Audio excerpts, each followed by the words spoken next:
Hello mga katonyang, mga katonyang, tara kain tayo mga katonyang bago pa mga sa school. Ay sa school tuloy, sa trabaho pala. So ito na nga, meron tayong side dish na munggo, soup, jal soup at yung fish curry natin guys. Sarap niyan guys.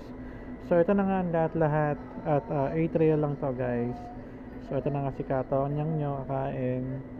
Alam nyo guys, ang sarap talaga kumain dito sa Bengali restaurant kasi nga mura. Bukod sa mura, masarap talaga syempre. Mga katonyang, real talk lang mga katonyang ha. Kapag yung mga relative nyo, bawa kayo mga nasa Pilipinas, pagka humihingi kayo ng pabor sa mga kamag-anak nyong OFW at hindi kayo pinagbigyan, huwag sanang sasama yung loob nyo. Kasi I'm sure may mga rason yan na hindi nyo alam. Malay nyo, may priority yung bayarin, may mga kautangan, may obligasyon sa pamilya, o nag-iipon pambayad loan. In short, mas kailangan nyo yung sahod nyo para sa mga pangunahin niyang gastusin. Hindi nyo ba alam na kaming mga OFW, karamihan sa amin, nakasama na ako doon, hindi pa nakakasahod or bagong sahod pa lang, pero ang inuulam na namin, itlog, sardinas at noodles sa araw-araw. Para lang makapagpadala ng malaki-laki sa pamilya sa Pilipinas. Kasi may mga pinag-iipunan kaming bayarin.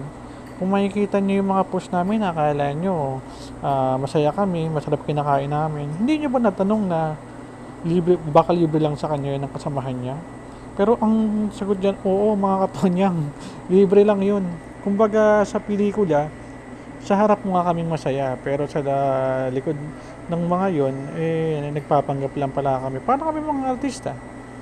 Yun lang mga katonyang, share lang naman namin. Ito ang boy OFW mga katonyang, akala nyo masaya.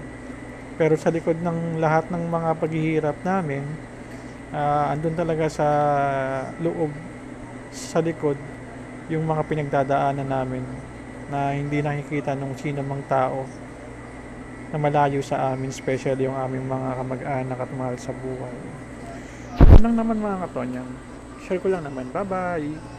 Yum yum yum.